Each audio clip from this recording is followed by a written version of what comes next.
Walang iwanan. In case you're wondering what I'm referring to, apparently the president gave an address to the citizens, to the Philippine nation, to the Filipinos nationwide, and he has promised that he will neither leave them nor abandon them. Actually, ang ibig sabihin ni Presidente, he's not going to give up. In fact, the president spoke about hope, the need for people to have hope, and it says in Proverbs, hope deferred makes the heart grow sick. And medyo ano ba yung inaasahan natin? We are all hoping, or we were all hopeful to go into modified GCQ, much a much more a more open situation, but apparently our hopes were dashed when there was a resurgence of COVID cases. And we will discuss that with one of our guests today, none other than Dr. Maricar Limpin, Vice President of the Philippine College of Physicians. And we will also, speaking of hope, I was actually hoping to be able to go on a trip in the very near future sa Puerto Galera, because I caught a report, or I heard a report that said that Puerto Galera has opened its doors to tourism because hindi nga raw sila mamamatay sa COVID, mamamatay naman sila sa gutom. We will speak with the mayor of Puerto Galera, Mayor Rocky Ilagan, in today's program. For those of you who are watching, thank you for subscribing to Signal TV and watching us on channels 8 and 250. And for those in the provinces, thank you for continuing to catch us even on facebook.com/onenewsph, as well as on YouTube. And those of you who would like to know, learn more, read more about the stuff I'm getting into, please read my column in the Philippine Star, opinion column C-Talk, and you will get a drift of what's happening behind the scenes, etc., etc. Today is March 16, 2021. It's a Tuesday. Pasensya na po, kung para akong diesel engine na medyo mabagal ang take off today, medyo nagkakaedad na rin, and all the activity is catching up, which reminds me in particular, that we need to rest. Kailangan makarecover yung katawan. Hindi porki sanay na, nakaugalian ko na bumangon ng madaling araw kasabay ng mga tilaok ng manok at magtrabaho. Pero alam niyo po, humahabol yung pagod. Parang COVID-19, inabutan tayo in the month of March. Okay, let's go to the front page of the Philippine Star. The time is 8:03 in the morning, and here we go. Longer curfew hours in Metro Manila have started last night. This as the government tries to curb the rapid increase in COVID-19 cases. Yan po ay para dun sa mga mahilig gumimik. Okay? Meanwhile, Pala says it's not ruling out a stricter lockdown. Ayan na po ang sinasabi. Actually, no less than Secretary Harry Roque said that it all depends on the numbers by the end of the month, especially sa mga ospital, kung magkakaroon ng 1 week, 2 week lockdown sa Holy Week. Okay. Now, we will discuss more about that with Dr. Maricar Limpin later in the show. In other news, the Free Legal Assistance Group, or FLAG, reports that 62 lawyers have been killed since 2016, or the start of the Duterte administration.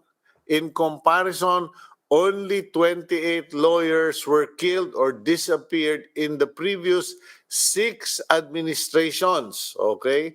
But Justice Chief Menardo Guevara says this data is not connected to the presidency. Yan po ang problema. It may not be connected to the presidency itself, but it is connected to the administration of justice, the administration of law enforcement. Masaklap, I find it ironic that, but like this statement, that these killings is not connected to the presidency. Well, correct, tama po. Kanya lang, the Secretary of Justice opening his mouth on such a problem, medyo parang dapat nanahimik na lang kasi sa'yo rin puputok eh. It goes back to you. You are the Secretary of Justice and under this administration, you have 62 dead lawyers, many of whom were lawyers for activists, etc., etc. Parang si Secretary Francisco Duque, nagsalita kagabi, kagabi yata yun, sabi niya kay Presidente, hindi naman po connected dito sa mga new variants. Wala kaming nakitang surge in the number of the new variants. Di pa paano? Kapabayaan. Mismanagement. Naku, sinasabi, naku, quiet na lang kasi nagsalita pa kayo. Kung if it's not, because, many of us were fully convinced that this is caused by the UK variant or the South African variant. Now, if the Secretary of Health says, no, there's no connection, what caused all of it? The government's policy to open up the economy? The failure of the government and the DOH to acquire vaccines, etc., the excellent mismanagement of our health services and our protocols. Ay naku, wag niyo na akong umpisahan, baka uminit pa ulo ko. Anyway, the Philippines, ito pa isa, faces a learning crisis as the school shutdown has also marked 1 year. Ayan na po ang sinasabi natin. Hindi pwedeng lumampas ang ganyang kahabang panahon na hindi natin problemahin at mawawala ng epekto yan. So we are facing a learning crisis kasi we did not address the fundamental problems. We wanted education, which is correct, but we did not have the proper tools to undertake the education program. We did not have the proper internet connection. We did not have the proper number of tablets and phones or laptops for our students. There were no trainings, blah, blah, blah, blah, blah, blah. Ayan. Sa health, walang vaccine. Sabi ni Presidente, 1.1 million doses daw yata yun na dumating. Puro donation. Ano ba tayo? Pulube. Ang daming nagsasalita sa business na we have the money, we will buy medicine, we will buy our own vaccines. And then the government is going, then we'll take care of it, punta na lang tayo sa tourism. Okay, let's go to our first guest this morning. Hopefully, it would be a brighter morning in Puerto Galera. Let's bring in Mayor Rocky Ilagan of Puerto Galera. Mayor Rocky, pangitiin mo naman ako. Dadalaw na ako dapat dyan. Ano nangyari?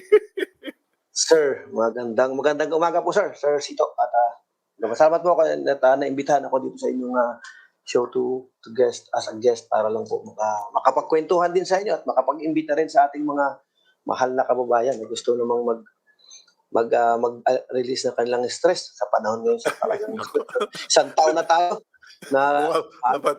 Pati nga si Presidente stress na eh. Anyway, Mayor Rocky, nabalitaan ko kasi na you have opened the doors of Puerto Galera to tourism. And many of my friends and I were, sabi, uy pare, road trip na tayo, pwede na raw tayo sa Puerto Galera. Even my wife, who loves Puerto Galera, kasi napakatahimik ng lugar mo, malinis, sabi, tara na. Pero what's the situation? Because that 1 week ago, okay tayong lahat. And now we have all of these COVID concerns. What is the situation dyan sa Puerto Galera? Tuloy ba? Tuloy ba ang pag-asa na makabiyahe? Actually, sir, habang ang Metro Manila po ay patuloy sa pagtaas ng COVID cases natin, sa totoo lang, ironically, ay bigla po kami nag-open without any test. That is in alignment po doon sa IATF guidelines na nilist natin ng 101 guidelines. We only need yung mga to secure yung pass from the LGU and from the magkaroon lang ng maayos na clinical assessment. But so far, sir, starting August, kami po ay actually nagkaroon na kami ng ng gradual opening. We've been obligado po na meron kayong RT-PCR test during the time from August to mid-February. But walang sir, yung arrival namin for the past 7 months is around 3,400 guests lang. So nag-average lang kami sir ng mga around mga 15 to 20 guests a day. Coming from yun sir, na arrival namin na before, pre-COVID namin na mga around 500 to 800 to, minsan sir, umaabot kami ng pag-peak season namin ng 10,000 arrival namin per day. Wow. So you could just imagine kung ano ang nawala sa amin talaga na almost 95% po ng aking kababayan sir ay talagang umaasa po sa tourism. Wala po kaming agriculture sir, wala po kami asin talagang wala. Pagdating, although we're 13 barangay, 12 coastal, for almost 4 decades sir, nasa tourism kasi yung aming hanap buhay. So lahat ng mga ordinances, yung mga resolutions ay nakatutok po protect the environment and yung aming mga tourism destination. So almost yung 11 barangay din sir, the 12 barangay, karamihan din po ng coastal niyan ay marine protected area. Since August sir, so nag-open kami gradual with RT-PCR, talagang very minimal. And we have only around 16 cases ng COVID starting po ng August until actually last week ng February. Ngayon, we have only 2 active cases ng COVID. Okay, maganda. So talagang for the past 1 year, sir, ay talagang pinangalagaan naman namin ng maayos yung aming yung mga health protocols namin well in place yan, sir. Kaya ina-assure naman namin na talagang ang aming mga kababayan ay nag-iingat at wala namang makakapagsabi, sir, na hindi nakakatakot ngayong panahon na to. We come to a point, sir, na we have to weigh kung ano ba ang mahalaga, yung talagang kalusugan ng mamamayan and yung economy natin. Pero, well, sabi na ating national government, we have to balance health and economy. So in this way, we try to open Puerto Galera. Since mag-open po kami sige, sir. Yeah. Right, sir. So August sinubukan niyo nang magbukas, August pa lang, dahan-dahan. Yes, sir. Pero Gradual opening. mga 15 people a day, tapos kailangan may RT-PCR, kailangan may health certificate. Napakahigpit ng ginawa ninyo. Anong naging epekto sa inyo? Kasi yun yung takot ng mga ibang mayor na nako sir, pag pumasok yung mga turista sa amin, walang katapusan na disgrasya abutin namin, magagalit yung mga botante namin, sasabihin na pinababayaan na namin sila. Ano ang naging experience ninyo? Sir, actually, sir, hindi ako masyadong natakot sa turista. Mas takot po ako sa LSI. Before, sir, before this 101 guidelines ng IATF, lahat ng LSI namin, meron kasi kami sariling isolation facility na pinagawa ng Office of Civil Defense, 36 million yun. So, lahat po ng LSI, pagdating sa Puerto, diretso po sa isolation for 14 days. So, ina-isolate namin talaga sila and that tourist ay naka-RT-PCR. So, talagang kampante kami dito. That's why we have only 16 cases for the whole year. Ang karamihan pa niyan, sir, almost 80% imported yan. When I say imported, dala-dala po dito sa amin ng mga dumating. Pero na-isolate po agad namin sila kasi we have the facilities. Pero sir, itong mga nung bumaba yung 101, wala na lahat Yung they were LSI and tourists both considered as travelers na. So hindi mo na sila ma-deposit. Sabay na sila ngayon ng turista sa bus. They will be riding on the same bus, the same ferry boat. They will be using the same comfort room. Lahat the same. So I don't see the logic po na magkaiba pa ang kanilang dalawang since pinayagan na tayo ng gobyerno. So sabi ko, we'll just have to make sure na yung lahat ng ating health protocols ay well in place. Yung health marshals natin, tourist marshals, ay nandito lahat para pasigurado natin na talagang na may in place. Mhm. Ngayon sir, ang arrival ng LSI namin per day, nag-a-average kami ng 80 ano, LSI per day. And the tourist, nag-a-average kami since mag-open ang tourism namin ng full opening kami ng nung March 10. We have around 400 guest arrival per day. Okay. Kami na So, pong nakabalik sa hanap buhay kahit paano sir. oo, kasi may nabanggit ka kanina, Mayor, na karamihan ng mga mga aplaya, yung laot ba tawag ninyo diyan, Yes sir. eh marine protected. So hindi Yes. pwedeng mangisda yung mga tiga riyan, 'di ba? Limited, very limited po. Limited Very, fishing 'yan. Walang so kailangan talaga ng tourism.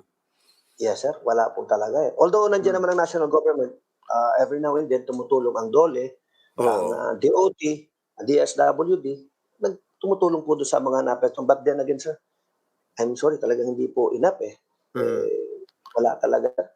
Okay, pakikwentuhan mo naman kami, Mayor, kasi talagang clueless kami. We have no idea. Ako, mas madalas ako sa Batangas. So, siyempre, kung tiga Manila ka or Batangas, you have to either take a car or go by bus to the Batangas Pier and then ride a ferry. Pero kamo, may mga bus na tumatawid papuntang Puerto Galera. Kasi pasensya ka na, wala talaga akong update kung ano na nangyari. Noon, kabisado ko lahat eh. Meron pang mga bangka na tumatawid, rekta galing dun sa pier. Eh ngayon, paano na ba pumupunta ang tao sa Puerto Galera? And then when they arrive, paano yung sistema para masiguro ninyo na walang hawahan, happy ang turista, safe ang mga lokal? Kasi ganito po, halimbawa po kayo po ay isang turista, dalawa po, you have two mode of transport to Puerto Galera. One is Hmm. by, you take the bus, of course, sabi nyo nga, Okay. public bus to Batangas City, or you take the private car. Pagdating nyo ng Batangas City, ah, doon po tayo sa Batangas Terminal, yung Hmm. PPA. PPA health protocols po ang gumagana doon sa loob ng PPA, sir. Even sa mga Okay. barko or pag sa nag-public utility po kayo na RoRo, they go via Balatero or what you can do sir, yung mga water taxi na private po yon. I-rent nyo Mhm. siya from Batangas City din. Ano na po yun, nakaano na po sa mga resort. Pero before pa kayo makapunta ng Puerto Galera, sir, you have to, magmeron po kayong confirm booking sa mga resort. Hmm. And then you need that confirmation ng booking para mag-online doon sa aming tourism map. Meron po kaming tourism map. You go online, sa Mhm. tourism map namin, mada-download po nyo sa Google yon. Mag-online kayo sir doon, yung inyong kung saang resort kayo, ilalagay niyo po yung confirmation. Mhm. And then we'll send you back yung QR code. Just need the QR code para just ma-monitor po namin yung movement nyo within Puerto Galera. Kasi pagdating Okay. nyo po ng Puerto Galera, sir, meron po kaming may health assessment po kami sa Balatero Port, PPA Port yun. So Mm. lahat po ng turista, dadaan po doon. If you have the QR code, it will be easy. Ano na lang sir ang dadaanan nyo, scanning na lang ng inyong QR code. Mm. And then yung health assessment, kasi very important po yung health assessment namin. Mhm. Although merong health declaration na doon sa aming kasamang requirement po yun doon sa isi-send nyo sa amin pag may confirm booking. Kasama Mhm. po yung yung health declaration. But pag-arrive nyo po ng Puerto Galera, meron din po ulit kami ang second na health assessment doon, yung clinical assessment ang tawag namin. Okay. If you have the QR code, it would be easy. Scan lang po namin yon. Pag-scan, then pwede na kayong lumabas. Kung after the health assessment ay clear kayo, based on the assessment of the doctors and the nurses na naka-duty po namin doon Mhm. sa port. Lahat Okay. po, 100% dadaan po sa health assessment, including LSI, including locals and the tourists. Mhm. Kakadaan po kayong lahat doon. Dadaan po lahat kayo sa QR coding. We do Okay. it ng So so may QR code para ma-monitor yung galaw ng tourist yes and sir. okay, so after you go through the port facility, you have been scanned, you have been medically checked or health check-up ka na, are you free to go anywhere you want, or kailangan bang may nagsashaperon sa'yo na mga health marshal or tourism marshal who will accompany you to your designated or pre-booked hotel? Tapos kailangan ba meron ng pre-arranged itinerary? Kasi nung huli kami nagpunta dyan, mga 2 years ago na yata, o 3 years ago, pagdating ko, pag-alagala ako kung saan barangay ako nagpupunta, nakikipagkwento ang mga tao dyan. Palagay ko, hindi na pwede ngayon yun. Sir, ngayon po, we have marshals around na nag-check na yung mga health protocols. Mayroong mga ordinances pong pinasa ang aming sangguniang bayan. Simply wearing face mask, face shield, pagsasanitize ng inyong kamay. Yun po, properly observe yun doon sa mga open, sir, na mga tourism establishment and tourism destination na may clearance from DOT. So doon lang po pupunta yun. And lahat po ng dadating na guest dito sa amin ay pre-book po sa lahat ng mga resort and lahat ng tour naka-arrange yun, sir. Magka-arrange lang po yung qualified and with permits po galing din ng mga tour operator and travel agency na meron din pong clearance from DOT. Lahat po ng destination namin QR coded. Lahat po ay, yung open, sir, ayan lang yung nagpapalo ng mga health protocols na inalaw po ng DOT. So, the whole day na 3-day stay nyo naman sa Puerto Galera, naka-hectic po yung inyong mga travel. So, ang destination nyo naman talaga, sir, most often than not ay the resorts, the beaches, mga tourism destinations, and mga souvenir shops. Lahat po yan coordinated po sa aming mga sa aming paano yung restaurant, Mayor, yung namimili? Kasi ako, pupunta ako doon sa Tamaraw Hotel. Pagkatapos magta-tricycle ako doon sa dulu-duluhan para lang kumain ng pizza doon sa restaurant doon sa Sulok-Sulok ba? Ewan ko kung anong pangalan na ulit nun. Pwede pa rin ba yun? Or talagang lahat ng lakad mo, kailangan sinasabi mo doon sa hotel, these are the places I want to go to. Please coordinate with the mayor's office or the health city health officer. Sir, lahat lang naman po ng open. Hindi naman kayo makakapunta, sir, sa ibang na hindi walang permit and clearance from DOT. So lahat yun, sir, na pupuntahan nyo ay may clearance yun, and we monitor po lahat ng mga yon. May mga tao po kami na ang trabaho lang is to monitor itong mga tourism establishments as they are following the guidelines set by IITF and the DOT. Even po yung mga tourism destination na managed by the municipal, lahat po yan ay sir. Minumonitor natin. Okay. We have to go for a break, and then when we come back, Mayor, tatanong ko lang, ilan pa ba ang natitira doon sa napakagandang mga lugar puntahan dyan sa Puerto Galera? Babalikan kita, Mayor. 1 minute lang ito. We'll go for a quick break. We'll be back to the Mayor Ilagan of Puerto Galera. Thank you very much, sir.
You're back here on Agenda via Signal TV channels 8 and 250, and with the able, consistent, and reliable services of PLDT home fiber internet. Okay, let's go back to Mayor Rocky Ilagan of Puerto Galera. Mayor Rocky, balik po tayo.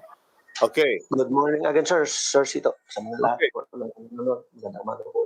Mayor, ilan pa ba ang natitirang bukas na mga tourism facilities dyan sa Puerto Galera? Because when I last visited Puerto Galera, you were already beginning to have semblance of Boracay. Padami na ng padami yung mga malalaking resort, mga high-end resort. Pero meron pa rin namang mga mom and pop resort. Sabi lang kasi sa akin ng ni Secretary Berna na karamihan nung napayagang magbukas sa Pilipinas are actually the resorts and hotels. What is the situation in Puerto Galera? Right now, sir, yung mga hotels na before ay talagang sarado, sir. 100% closed kami during the lockdown, of course. Mhm. Pero ngayon, we have around 122 hotels nang open. And most of these resort po, sir, ay yan yung magagandang resort na namin dito sa Puerto Galera, mga class A, class B na namin, sir. Yan, sir, nakikita niyo sa picture. That was the picture before that we opened. Oo. Open Puerto Galera. The tourism establishment around 350 open na. And then yung mga tourism destination na pwede nyo puntahan, we have the best beaches po na nandito sa island. We have also underwater cave. We have also Tamaraw Falls. We have the mga diving destination na talagang world class. I'm sure you have heard about our diving attractions dito sa Puerto Galera. Actually, sir, ang Puerto Galera, nasa ano kami? We're on the tawag nila Centers of Marine Biodiversity. Yeah. Yung Birdie Island Passage 10. Talagang yung mga dive site natin, sir, ay world class. I've been to Thailand. I've been to a lot of diving destinations around the world. But honestly, Puerto Galera is one of the world class diving destination. And the resort, we offer a lot of Yung mga magagandang resort po divers dito ba, sa Puerto. can you actually go scuba diving now? Kasi hindi ba parang naging health Yes, issue sir. yan noon okay, pwede na. Pwede, sir, MGCQ na po kami. And this have been our business for almost lockdown, sir, namin. Actually, ito yung una kong inopen nung nag-open po ng gradual opening nung August Yung nakikita niyo sa picture yan, yung white beach yan We have actually two magkaibang area Yung white beach yan po yung for the local tourists natin. And then yung diving destination, yung Sapang, siya po yung mga pinupuntahan kasi medyo very expensive yung how to go Puerto Galera during that time from August to February. So mostly divers yung dumarating. Okay. Then we have Now, a new destination, yung Molly Bay. alin, sir? Yung bago naming destination, yung Molly Bay Cultural Heritage Park. Yun yung nakita nyo kakatapos lang na picture. These are projects funded by TIASA. We this attraction during the time of COVID, nung time na inalaw na yung construction. Ngayon, fully open na siya at talagang napakaganda po nung lugar siya, yung Molly Bay. Okay. Doon yung mga yate, kasi nag-shelter area siya. Okay, Mayor Rocky, marami magtatanong how much more expensive has Puerto Galera become? Kasi kahapon ikwento ko nga doon sa programa na yung mga tiga Lipa, Batangas na shock na dahil yung pamasahe dati na 110 pesos Manila Alabang Lipa 110 lang. Ngayon ay 300 na raw. Yung bang pamasahe papunta dyan sa Puerto Galera, yung ferry at saka yung mga hotel, syempre tataas kasi maraming health protocol, maraming paglilinis, etc. How many percent ang tinaas ng price or operating cost? So actually, ng transport kaya lang medyo naging mahal ngayon dahil because if you're going to use the private water taxi, kasi sir, yung cost nun from Batangas, kung private sir, kung kayo lang ang sakaya within the group, 1,000 per trip. Kung 10 kayo doon, so that's around 800 pesos. But if you're going to use yung Roro, or the bus from Manila, ganun pa rin po yung 350 to 400 yung bus. And then from Batangas City to Puerto Galera, Roro, 280 to 350 yung rate nyo. I think, sir, yun pa rin yun. Nagkaroon lang, sir, ng Okay. pagkataas po Uh-huh. from Manila to Batangas City. But the ferry boat fare from Batangas to Puerto Galera would cost still the same during the pre-COVID.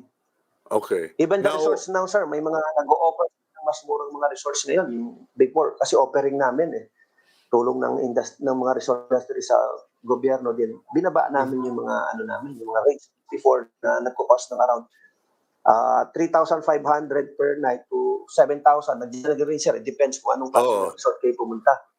Oo. Ngayon, yung iba nag-offer ng half the price. But you'll experience the same services, the same attraction. Lahat, sir, pare-parehas lang. Kasi yun namang mga tao, yung mga mamamayan dyan sa Puerto Galera, magaling naman talaga mag-asikaso ng mga bisita. And then I have seen how neat and how clean the place is. So talagang pagmamalaki. Kasi ang lang, medyo kulang ang information eh. So yung mga schedule ba ng Roro, reliable, Mayor Rocky, o alas puno pa rin tayo? Ganito, sir. The schedule, we have no problem with the time. But frequency lang yung namin. Yung ang problema pa namin ngayon kasi we only open up yung border na, we only open up last March 10. Yeah. And that was the first trip ng Roro namin kasi lahat nga, sir, water taxi. Kung anong convenient time sa inyo kapag water taxi, di doon kayo susunduin. Kapag sa Roro, when we start the opening, isang trip pa lang. That's 8 o'clock in the morning from Batangas City. They leave exactly 8 o'clock in the morning. Ngayon, sir, this week, other shipping line promised us to make the trip na to Puerto Galera. So, ang pakiusap ko lang po sa Marina, ay every 2 hours yung frequency ng kasi mahihirapan sa health protocol sa port. Kasi pag nag-build up yung pasahero doon, magka-problema naman kami. So, I requested for 2 hours interval for trip of the Roro and the fast crab ang Batangas City. Kumbaga, medyo iko-control ninyo yung volume ng taong papasok sa puerto. Now, are you asking for help sa Yes, sir. national government pagdating ng Holy Week? Kasi you are a favorite destination. Alam ko, Holy Week at saka Pasko. Hindi nga ako makahanap ng paradahan doon sa pier. Kaya ako minsan nakikiusap ako doon sa mga pulis. Boss, pwede bang makisingit dito?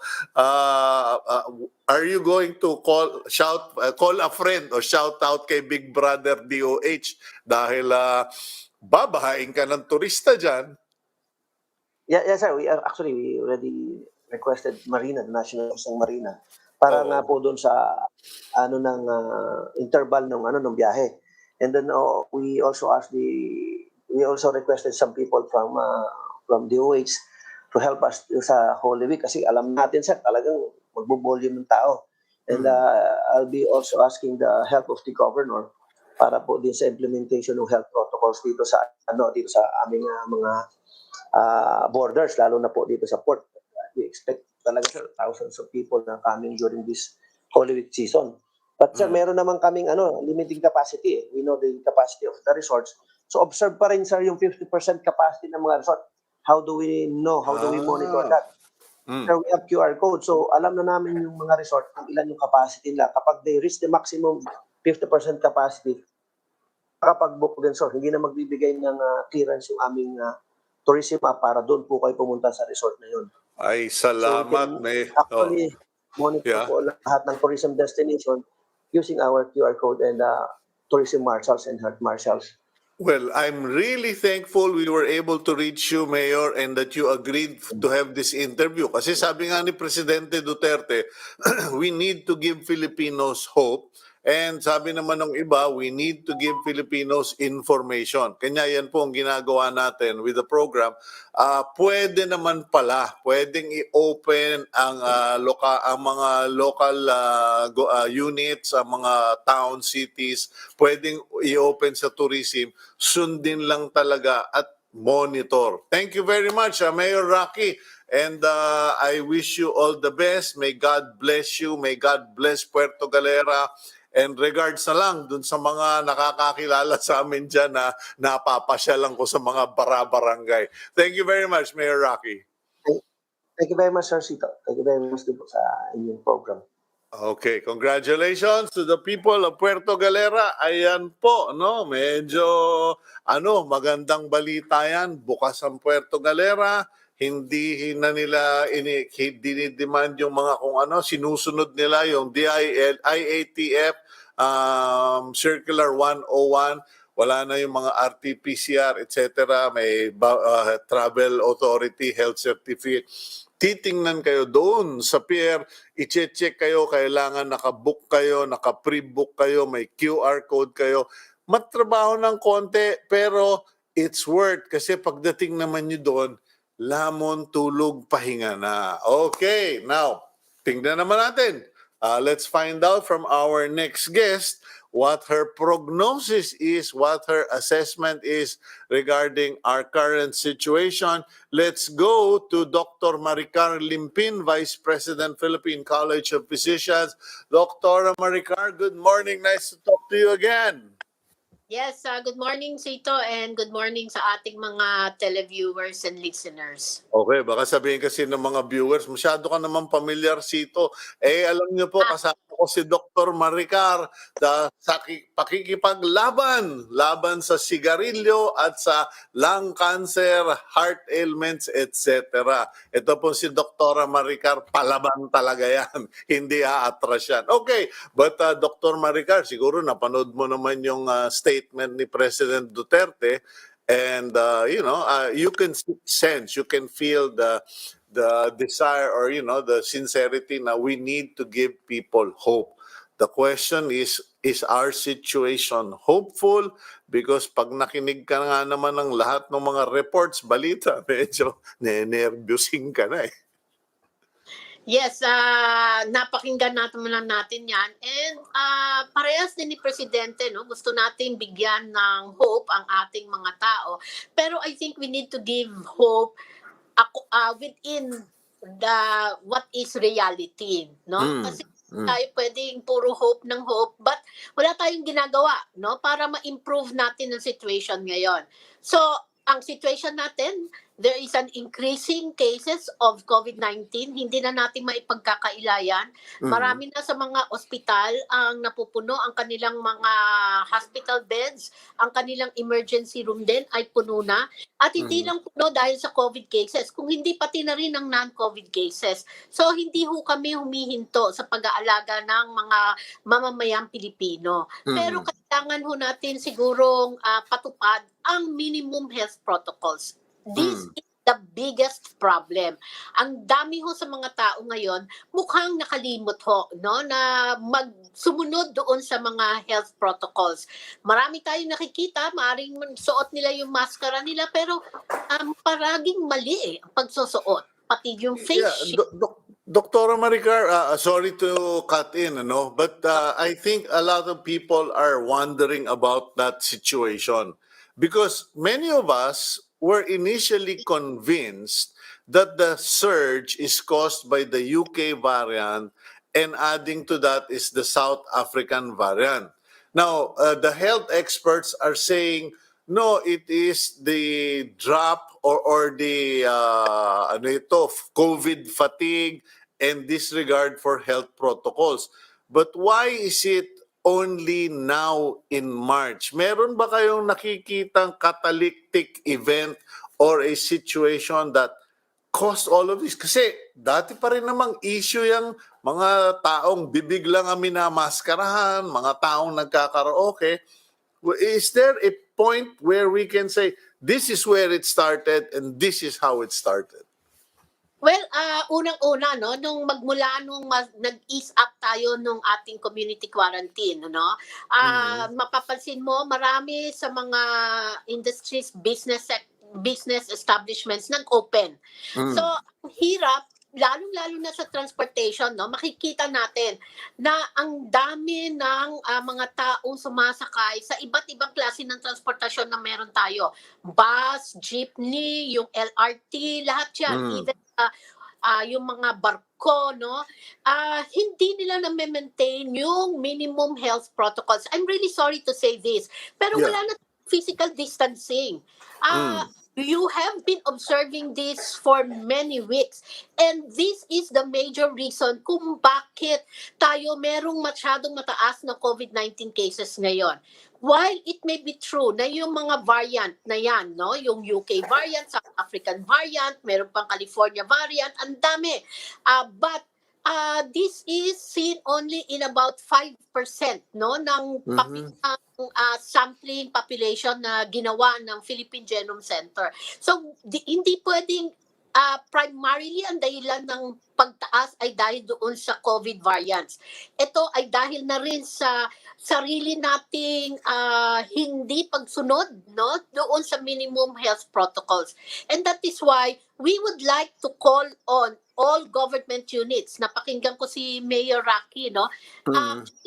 Medyo natatakot ako, no, na talagang nagyayaya tayo doon sa kanilang lugar. We do understand there is an economic point, no, pagdating doon sa ano na yan, sa programa na yan, but I believe kailangan nating maglagay ng restrictions, and Mhm. dapat sa pare-parehas standard ho yung restrictions na ilalagay natin. Ano halimbawa? Katulad ho ng requirement ng RT-PCR. Bakit hindi ho tayo pare-parehas ang requirement natin? Merong lugar na nagre-require, merong lugar na hindi. Pagpupunta ka dito, Kasi, Doktora, bakit din kasi hindi pare-parehas ang presyo? I have been fighting for that. I have been complaining about that for the longest time. May makukuha kang RT-PCR na 700, may makukuha ka 3,000. Parang, what does this reflect? Mismanagement? kasi iba-iba ang may-ari ng laboratory. So we cannot Mm. really say na mismanagement kasi iba-iba yan eh. So the government really must just step up, no, and maybe impose really cap doon sa kanilang sa mga presyo ng mga laboratory test na ito. And I think the government has already done that. And that is why hindi ka na masyadong nakakakita ng 12,000, no?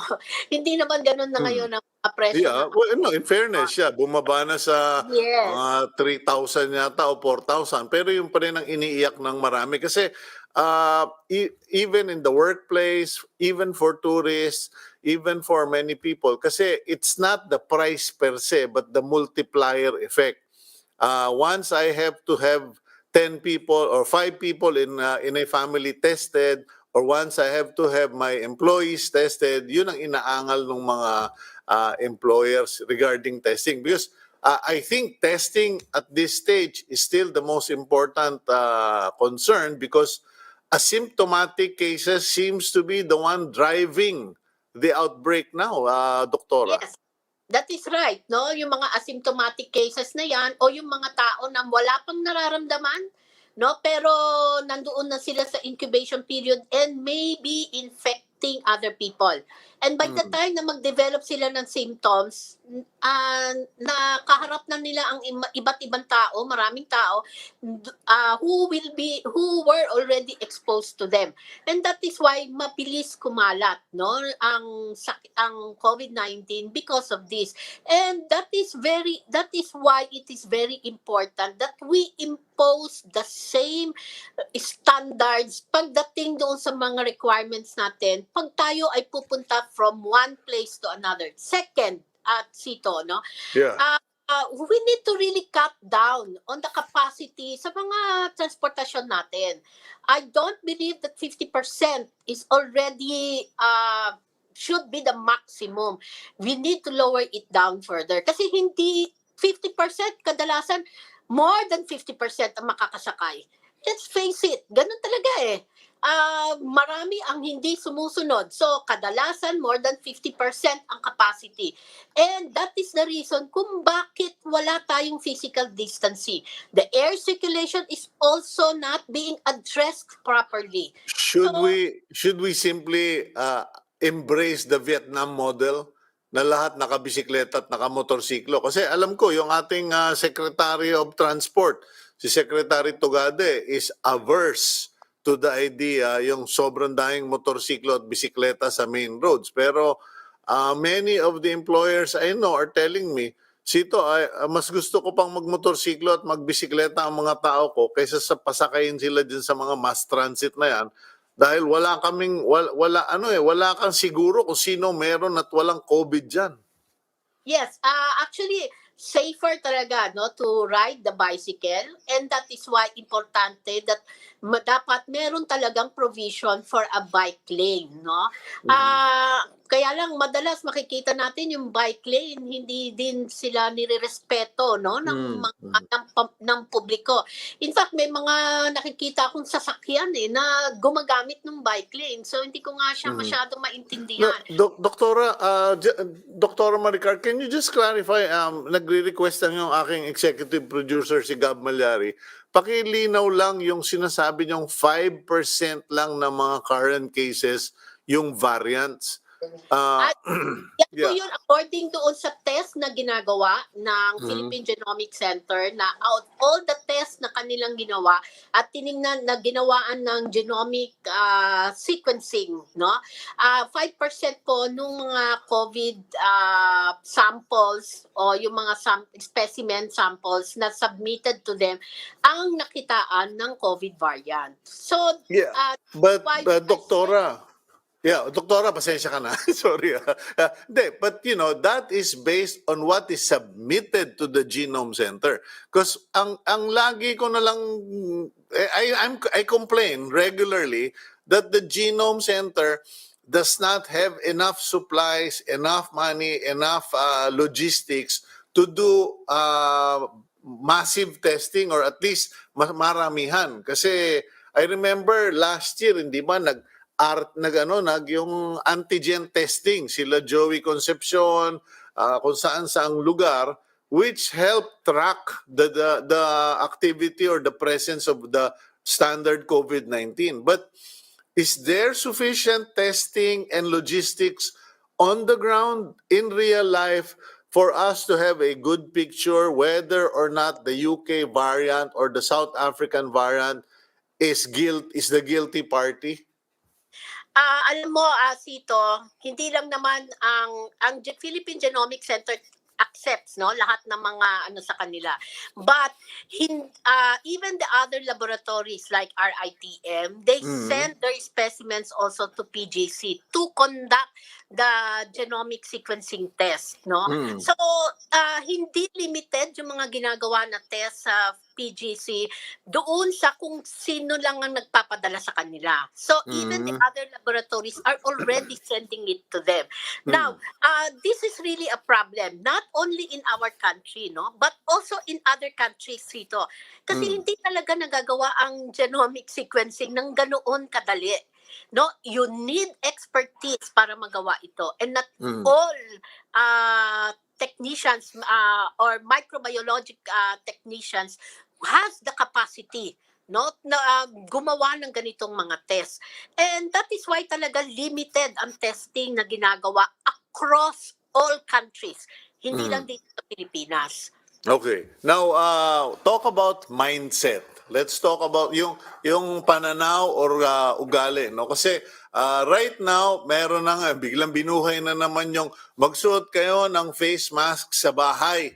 Kahit na kayo ay magkaisang pamilya, mag-face mask kayo kasi nagkakahawahan. And you know, the reaction from people I got is, sino ba yung nagdala ng virus sa bahay? Di yung mga nagtatrabaho. Sino ba ang nagsabing magtrabaho tayo? Hindi ba yung gobyerno? So parang ang nangyayari, there is this challenge or some people are raising the issue, is the government now blaming us for getting the COVID at home? Isn't this because of the increased mobility, the push for opening the economy, etc.? I mean, what should the government do to get it right? Kasi parang naaasar na rin ng tao. Sabi nga ni Presidente, yung iba nawawala na ng pag-asa. Marami naaasar kasi parang hindi ka na nga nakakatulong, sinusumbatan mo pa kami o sinisisi mo pa kami. What is your sentiment on this, Dr. Limpin?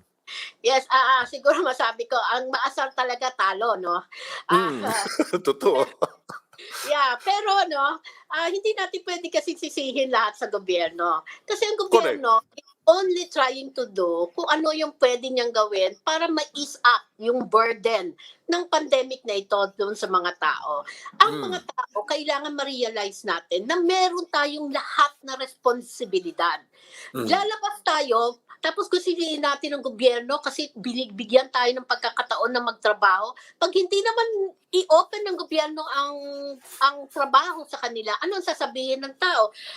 Nagugutom na kami, sumakalat Mm. mga sikmura.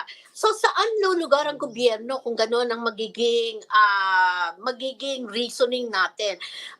Kailangan natin lahat-lahat tayo magtulungan. Hindi puwedeng gobyerno lang, lahat tayo, Sito.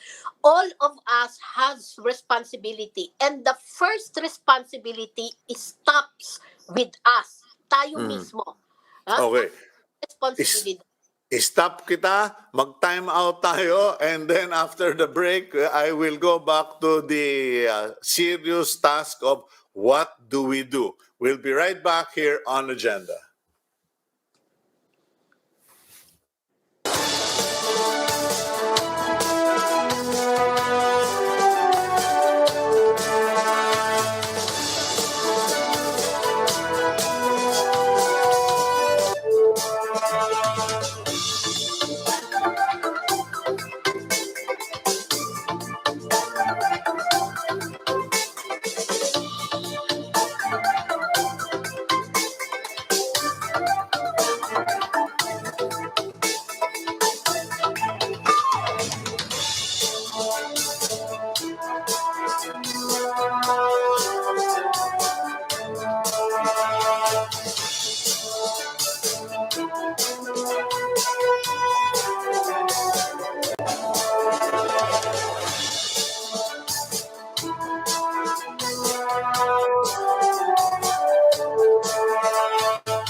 You're back here on Agenda. I'm Cito Beltran, your host, and with us is Dr. Maricar Limpin, Vice President of the Philippine College of Physicians. Doctora, welcome back. Okay, there we go.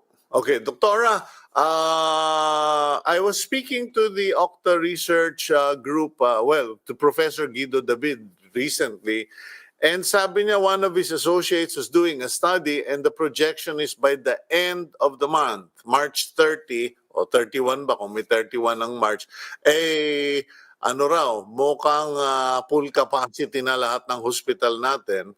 Ewan ko kung aabot pa nga ng end of the month, ano? You've said in a in a prior interview that the doctors aren't inclined to call for a timeout. What has improved? Kasi parang hindi maniwala ibang tao na, puno-puno na lahat ng ICU pero kaya pa nila? Paano nila kinakaya? What has changed? Yeah, marami na ang nagbago, Sito. So we know what to do. We are better Mhm. prepared right now. Pag may dumating sa aming mga kaso, alam namin kung ano ang gagawin namin, alam namin kung ano ang ibibigay sa kanila. Unlike before last year, no, when Mhm. everybody else does not we do not know what to do. Hindi nga namin malaman kung ano ang ibibigay namin kasi Mhm. mapangit na lang ang mga pasyente at namamatay. And we Mhm. cannot do anything for them. Pero ngayon, mas prepared na kami. Alam na namin talaga kung anong gagawin. Kaya medyo mas kaya namin. Kinakaya na Mhm. namin. And the only problem right now that I am foreseeing, yung possibility talaga na sobrang magdagsaan ng mga tao sa ospital. And ang ang siguro worry namin, yung ita-turn down namin yung mga tao. Hindi namin sila matanggap at hindi Mhm. namin malaman kung saan namin sila dadalhin. Dahil Alam mo, right now, yeah, we are really nearing full capacity, no? So, yeah. yeah, that is reality right now in almost all hospitals in Metro Manila. Doctora, you are Vice President of the Philippine College of Physicians. I don't know if you've actually read my columns on this or the time I've made comment, pero para akong baliw dito na lagi na lang ako nagsasabi sa gobyerno, magpatayo tayo ng mga bagong hospital, magpatayo na tayo ng mga emergency field hospitals. And as you correctly pointed out, people let their guard down because nung lumabas na yung balita tungkol sa vaccine, akala ng mga tao, hindi na kailangan yung mga test na yan, hindi na natin kailangan yung mga restrictions na yan, mga quarantine na yan. And then, bulaga, eto, sapul tayo, meron tayong surge and wala tayong vaccine. What has the College of Physicians done to call out the government or to implore the government and our legislators to spend money on hospitals instead on airports and bridges and buildings? Actually, matagal na kaming nakikipag-ugnayan, hindi lang sa national government, but pati din sa mga local government units. Mhm.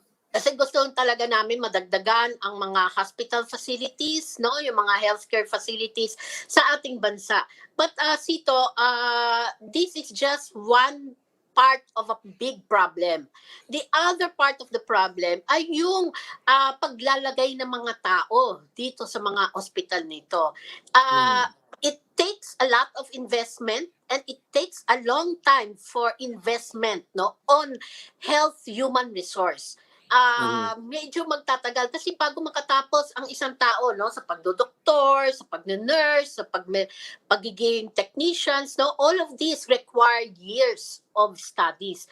And then pag natapos naman sila, kailangan pa rin nila yung expertise, So kakailanganin pa rin nila na patuloy na nag-aaral at nagte-training para mas mahasa nila yung kanilang craft na pinuntahan. So it takes a lot of time. Should we then step in and say, we should put a cap on the export of human health resources because hindi pa nga tapos yung COVID pinalalabas na natin yung mga I'm sorry to our Filipinos who want to leave the country. I respect your right to travel. I respect your aspiration, pero in a time of pandemic such as now, we need all the help we have, and kahit na magtrabaho kayo abroad, kung patay naman yung mga pamilya nyo dito, wala ring silbi yung pera na kikitain ninyo. Yes, pinakamalaking problem sa human resource natin ay ang mga doktor. Ang mga nurses, I think marami tayo, But ang hirap din sa kanila, hindi rin natin sila ma-employ dito. Kaya saan sila pupunta? Maghahanap talaga sila ng ibang opportunities. And that is, seeking job opportunities abroad. Bakit hindi natin ma-employ? Because pangit ang employment opportunities or masyadong maraming nurses na? Hindi. Kasi ayaw din mag-employ ng masyadong maraming mga nurses yung mga iba't ibang hospitals because of, for obvious reason, financial. At marami pa nga sa ating mga nurses, they start very low. Correct. Kanila natatanggap below the standards that we want for our health professionals, So, and this is not only for nurses, even for us doctors, sino naman ang mabubuhay kung 50,000, 60, 70,000 lang ang marireceive mo sa isang buwan? Pagkatapos, kailangan mo pang mag-invest sa isang hospital, kailangan mong bumili ng sarili mong office at bayaran yung hospital para magka-office ka doon. Yes. Sana meron tayong sapat na government health facilities who can take in lahat itong mga health human resource na ito. Well, siguro, Doktora, let's just band together and kulitin na lang natin ang kulitin. Maybe one day President Duterte will hear the message or the next president will realize that investing after COVID-19, maybe people will realize that hospitals are a necessary, better investment in today's world. Kasi pambira eh. Pati yung sakit, napupolitika. Pag may sakit ka, lalapit ka kay mayor, lalapit ka kay congressman, kay governor, kay senator na mag-i-issue ng papel para matanggap ka sa isang hospital at sabihin babayaran ng opisina nila yung pa-hospital mo, pero pera naman nating mga taxpayers yan.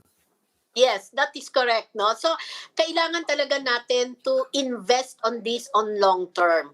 And that Okay. is why kami sa PCP, we are now also we are tapping our members, no, na kausapin nila ang kanilang mga provincial governors, mga mayors nila na mag-invest sa health. I guess we just need to put the pressure on. Dr. Maricar Limpin, thank you for joining us this morning. Please stay safe, stay healthy, and stay courageous and be brave. Thank you very much. Yeah, thank you rin everyone and stay safe. Okay, yan po si Dr. Maricar Limpin, Vice President of the Philippine College of Physicians, and I am requesting all our viewers, please, if you have a Facebook account, lagay nyo sa Facebook, more hospitals now. Hindi yung puro tayo tulay. May tulay made by China. Hindi naman namin hinihingi, hindi naman namin kailangan. Pero hospital, kulang na kulang. Kung yung pera na ginastos dito sa tulay dito sa Kapitolyo, nilagay doon sa Rizal Medical Center, mas gumanda pa lalo yung hospital. Eh kung imbisa, siguro pwede natin gawin hospital yung tulay. Ano? Tayuan na lang natin ang hospital. Anyway, thank you for joining us this morning. Gotta go. I'm over time. Have a good day. God bless all of you.